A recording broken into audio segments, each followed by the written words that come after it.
I guess we really did raise a naive daughter, my father said as he leaned back in his leather chair, the same one he'd lectured me from for most of my childhood. Your money's gone, Sienna. But look on the bright side. It's now securing Evan's future. I didn't scream. I didn't cry. I just laughed. Not because it was funny, because they thought they had one. You think you took everything, I said quietly, but you don't know what I've done.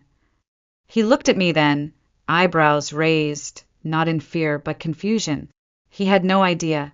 That's when I realized this wasn't the end of my story.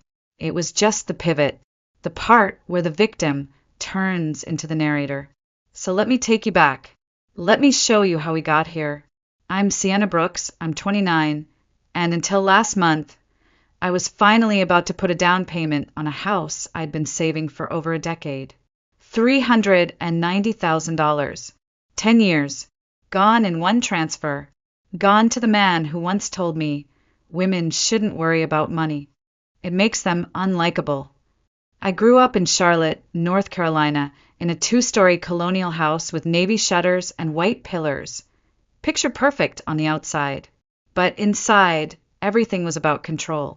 My mother, Teresa, was a former elementary school teacher who now taught life values through guilt and manipulation. My father, Stephen Brooks, ran a boutique financial advisory firm and ran our household like one of his client portfolios, measured, optimized, micromanaged. And then there was Evan, my younger brother, for years younger, but 20 steps ahead in their eyes. He was the golden boy. He could crash a car and get a better one the next day. I once lost my house key and was grounded for 2 weeks. That contrast pushed me to make one vow. I would build something that was entirely mine. No parental cosigns, no emotional strings, just my own hands, working toward my own future. And I did. From 16 to 29, I worked multiple jobs, took night classes, learned to code, ate ramen far longer than most adults should. I tracked every dollar, every cent. I lived like I was already broke, so that one day I could be free. I thought I had finally made it. I was weeks away from placing an offer on a house, a real house, with a garden and an office and a kitchen I could actually cook in. Jessica, my partner of 3 years, was already planning where the bookshelves would go. But then something strange happened. A slip, a mistake. At Sunday dinner, my father made a comment about the original oak cabinetry in the kitchen of the house I'd been looking at. The house I hadn't told them about. The comment caught me off guard. We were sitting at the dinner table. Same dark mahogany. Same chairs I wasn't allowed to lean back in as a child. My mother had just served her signature rosemary chicken when my father casually mentioned how beautiful the oak cabinetry looked in the listing photos of the Montrose Avenue house. I froze. I hadn't shared any photos. Not with them. Not online. Not even through email. Only Jessica, and I had visited it. Only Jessica had my plans. So how? I brushed it off with a nervous laugh. Did Jessica show you the listing? I asked, trying to sound casual. My father didn't miss a beat. Must have been in one of your calls. You know how your mother always has a good memory. But her eyes didn't meet mine. She was too busy cutting into her chicken. I felt it then, an itch under my skin. Something wasn't right. But that itch wasn't new. It had been there for as long as I could remember. When you grow up in a house like mine, you learn to silence instincts. To obey first, think later. I wasn't raised. I was managed. My bedtime wasn't 9 p.m. It was 8:43 for optimal sleep. My clothes were approved weekly. My friendships vetted. My reading material scanned for attitude shifts. At 13, I was grounded for refusing to join a church group. At 15, I cried myself to sleep when my mom took my journal and read it aloud to my dad over dinner. For my safety, she said. Meanwhile, Evan had a password-protected door by 16, a car by 17, and when he failed his math final, my father wrote an angry letter to the teacher demanding clarity in curriculum. Me, I once brought home a B plus in chemistry and lost phone privileges for a month. We're harder on you because we expect more from you, they'd say, their voices coated in parental righteousness. But the truth is they didn't expect more. They demanded more. More compliance. More obedience. More silence. Evan got support. I got surveillance. And that contrast became fuel. I got my first job at 16, part-time cashier at a bakery downtown. I'd hide my tips in an old Harry Potter book I hollowed out with a knife. It felt like rebellion, like resistance. It felt like survival. At 18, I was accepted into a community college. I didn't ask for help. I paid the tuition myself with a combination of savings, scholarships, and 17-hour work weeks. When I moved out at 19, just 30 minutes away, but a world apart, they called it betrayal. You'll be back within 6 months, my father warned. You think you know better, but you don't. But I didn't come back. I worked. I climbed. I built.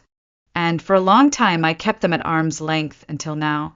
I didn't return home in 6 months, or a year, or ever.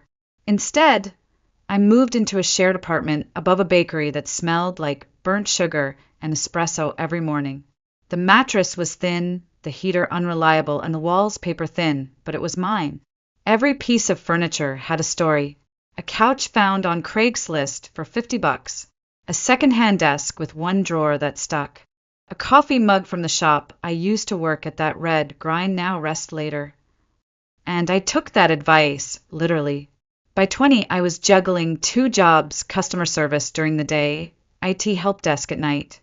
I enrolled in coding boot camps, took online courses, built a portfolio by working for small local businesses on weekends.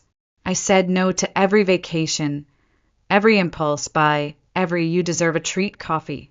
For what? For freedom. For the future. For the house I could walk into and say, "This is mine and no one could take it from me."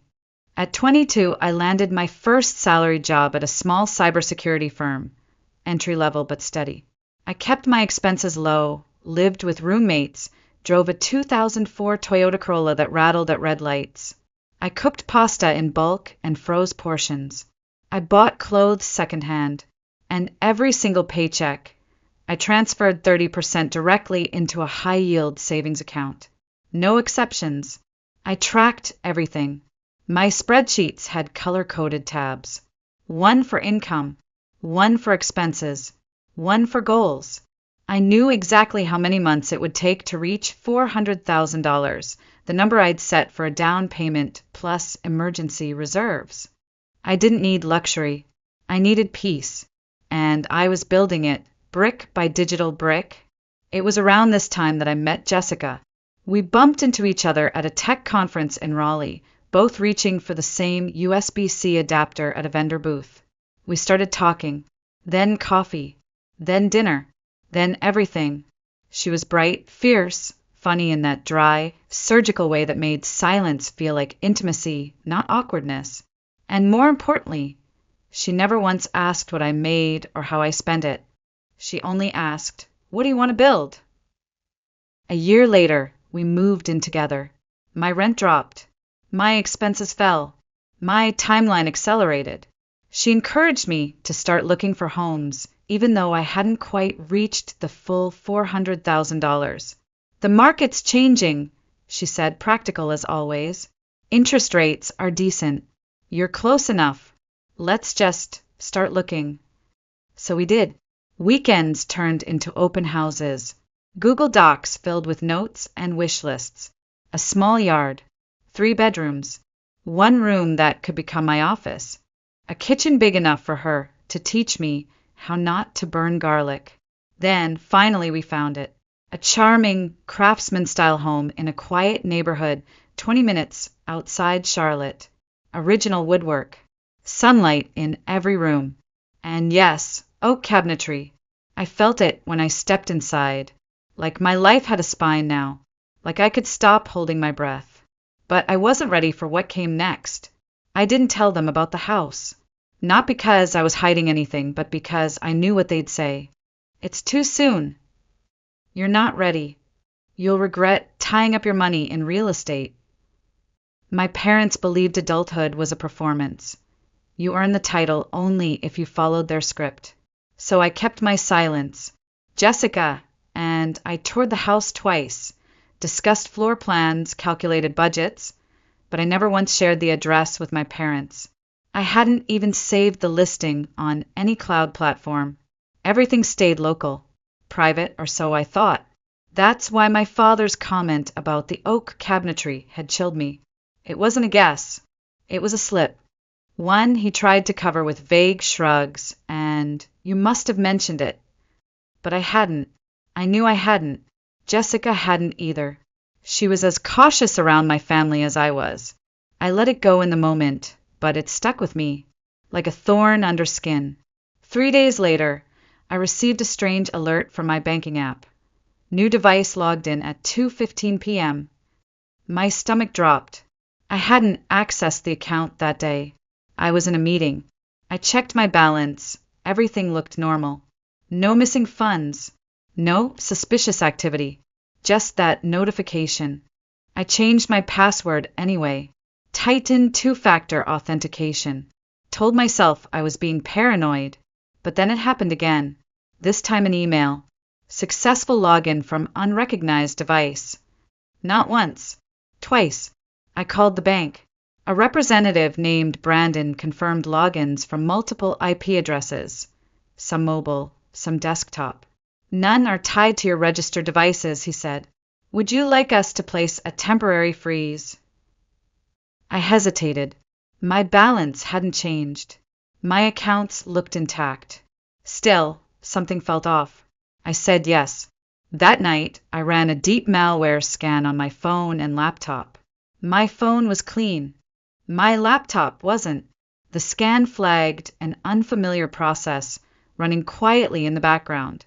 A file name I didn't recognize. No icon. No standard installation path. It was stealthy, almost elegant. I called a friend, an ex-colleague who now worked in digital forensics.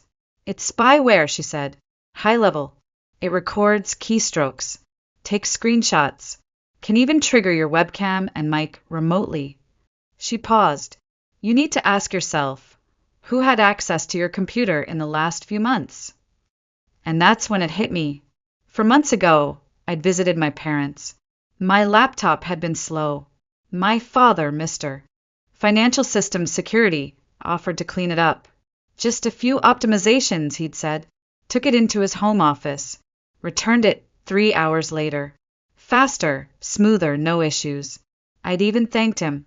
I stared at the screen, heart pounding. This wasn't an accident.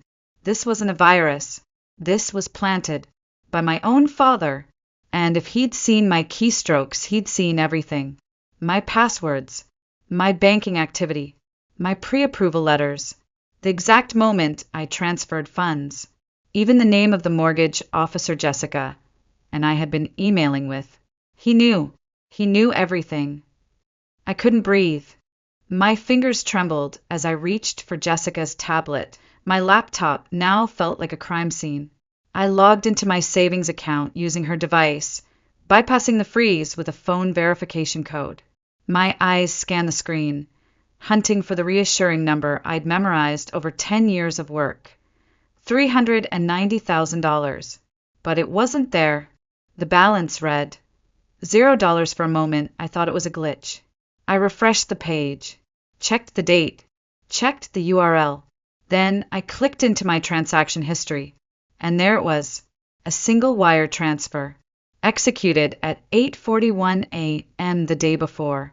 The entire account, every penny, sent to an external recipient whose name appeared in bold black font. Stephen Brooks. The room tilted. My heart thudded in my ears like war drums. I stood frozen, staring at the screen, unable to move or think. Then came the noise, a sound I didn't recognize as mine. Somewhere between a gasp, a sob, and a scream. Jessica rushed over, her eyes wide with alarm. Sienna, what is it? What happened? I turned the tablet around, my voice hollow. It's gone. Everything. The house. The savings. 10 years. Just gone. Jessica took the tablet, scanning the transaction. This has to be fraud, she said, voice sharp. We'll call the bank. They can reverse it. It hasn't been long. But I shook my head. I knew something she didn't. Something that made this worse. It's not fraud, I whispered. It's my father. We tried calling them. No one picked up. Texts went unread. Emails unanswered. I even left voicemails, my voice cracking. This is an emergency. Please, call me back. But by morning, nothing. The silence wasn't innocent. It was a statement. So I got in my car. Jessica offered to come. I told her no. I needed this to be mine. The drive to my childhood home took 40 minutes. Long enough to rehearse every possible scenario. Maybe they'd deny it. Maybe they'd say it was an accident. Maybe they were holding the money for safety. Maybe, just maybe, this could still be salvaged. But somewhere deep down, I already knew. Their betrayal wasn't a misstep. It was a strategy. I parked behind my father's BMW. The house looked the same. Perfectly trimmed lawn, spotless driveway, American flag swaying gently on the porch. I rang the bell with a hand that didn't feel like mine. My mother answered. Her face flickered, surprise, then caution. Sienna, she said, forcing a smile. We weren't expecting you. Everything all right? I didn't answer. Is Dad home? In his study. I walked past her without waiting. Past the foyer. Past the photos on the wall where Evan had always been front and center. Straight into the study. My father looked up, removing his reading glasses. Sienna, he said, like he hadn't stolen my life savings. What brings you by on a weekday?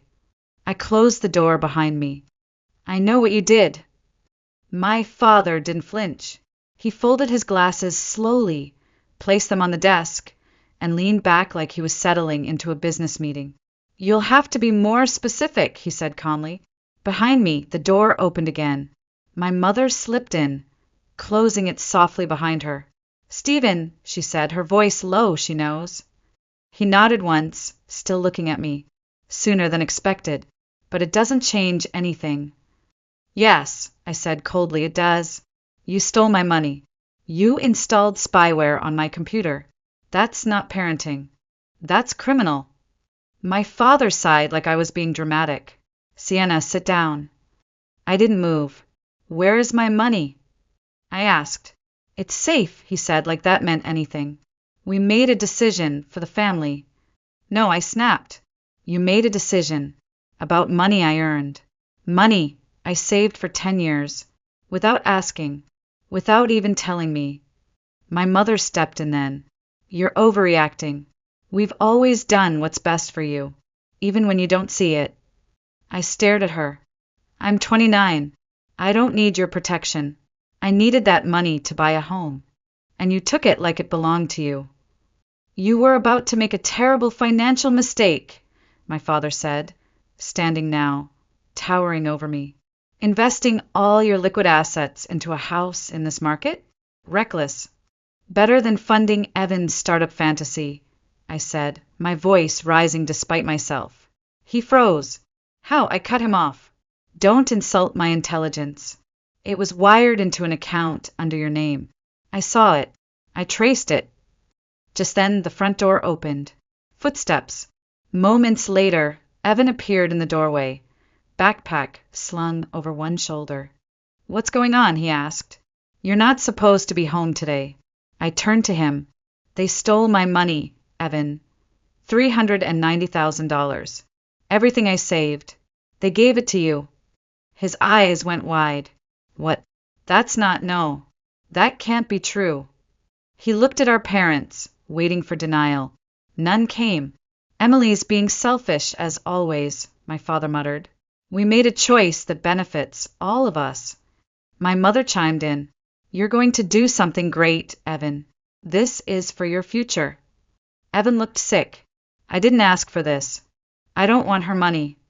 They already gave you $50,000, I said quietly.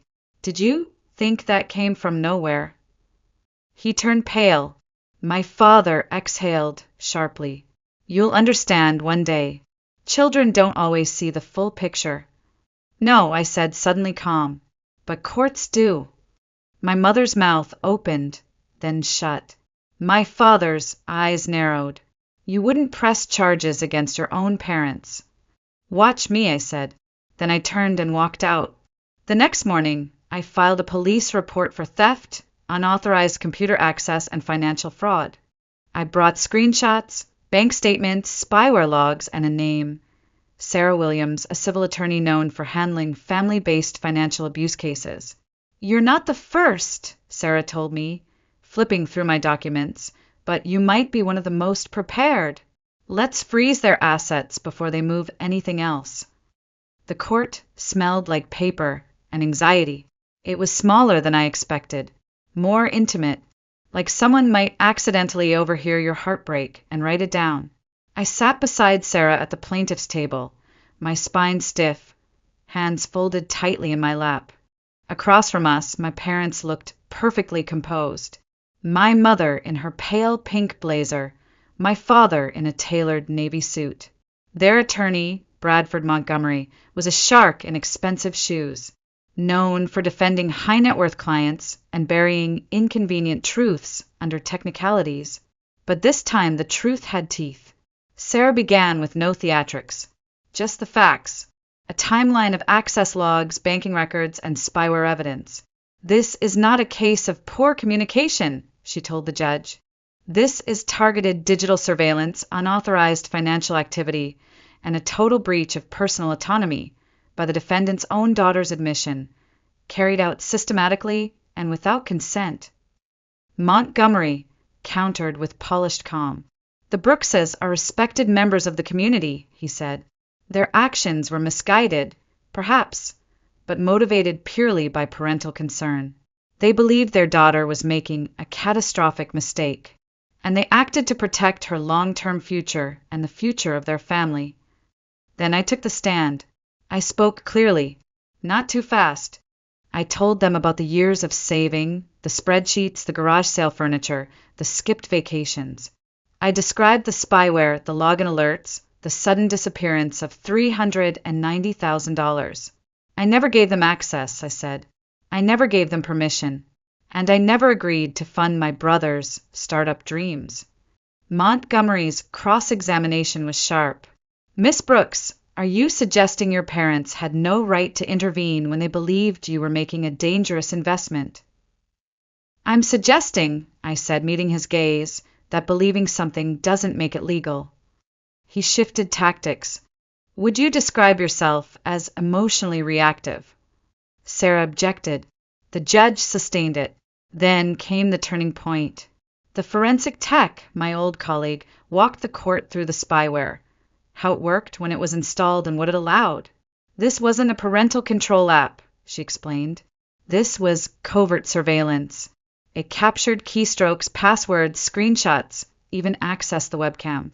It's software typically used in corporate espionage, not households. I watched my father's face twitch as she read out the exact timestamp the software was installed. 3:08 p.m., for months ago, the same day he cleaned up my laptop. Then came Evan. I'd expected him to support me quietly. I didn't expect him to bury our parents on the stand. They've always treated us differently, he said, his voice steady. They gave me freedom, resources, trust.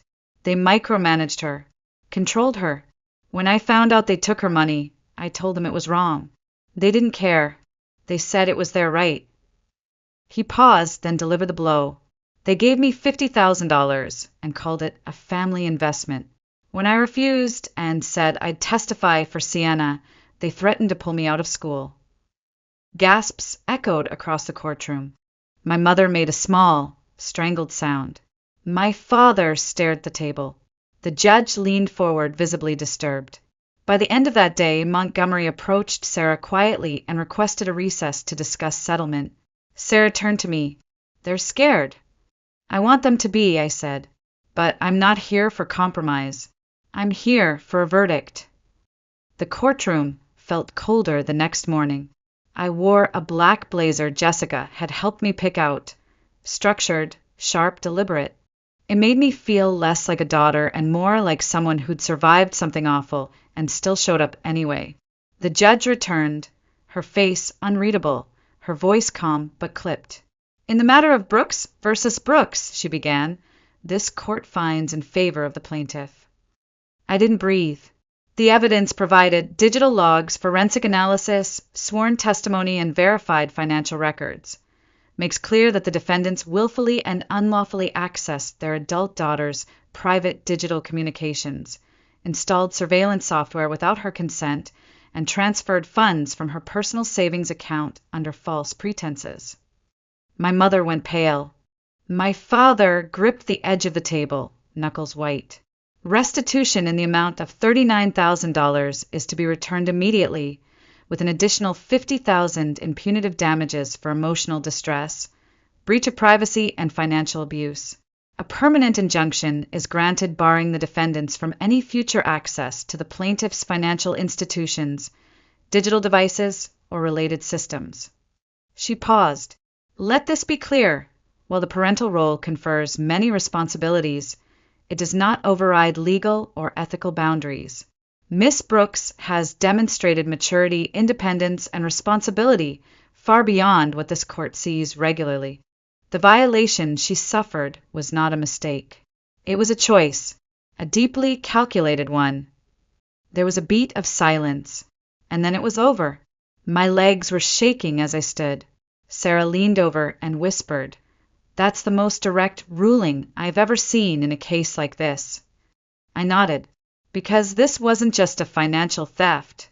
It was identity theft. They tried to erase the version of me that didn't need them. Within days, the payment came through. All $89,000, likely wired out of fear, not remorse. The DA's office chose not to pursue criminal charges, citing full financial restitution and lack of prior record, but the court record remained and the permanent injunction stood. They were legally cut off from my financial life, and emotionally, well, that was another process entirely. Jessica and I resumed our house hunt. The original home had been sold while the legal process dragged on, but we found something better for bedrooms, a wraparound porch, a small vegetable garden out back, a place with light and silence, a place untouched by spyware or secrets. We closed on it in late autumn. I signed the paperwork with a real pen, real paper, and real ownership. Then Jessica took my hand, squeezed it, and said, "Let's fill this place with new things. No ghosts." We spent our first night eating takeout on the floor, champagne in coffee mugs, laughing like two people who had been through a war and lived to tell it. Freedom wasn't abstract anymore. It was measurable. It was this house, these walls, her warmth, my peace, and no one could touch it again. They tried, of course. A week after the verdict, I received an email from my mother. The subject line read, "A fresh start." Inside was a photo of a crystal vase filled with white lilies, my childhood favorite, and a message. "We hope you'll see that everything worked out in the end. Families make mistakes, but love should win." Attached was a gift receipt from a luxury home goods store, addressed to Miss Sienna Brooks, our new home. I didn't reply. Then came my father's voice, unexpectedly, on my voicemail on my birthday. "I've got an investment opportunity for that settlement money. Something low risk, high yield. Thought you'd want to hear it from someone who still cares." I laughed, not out of amusement, but out of disbelief. They hadn't changed. They hadn't learned.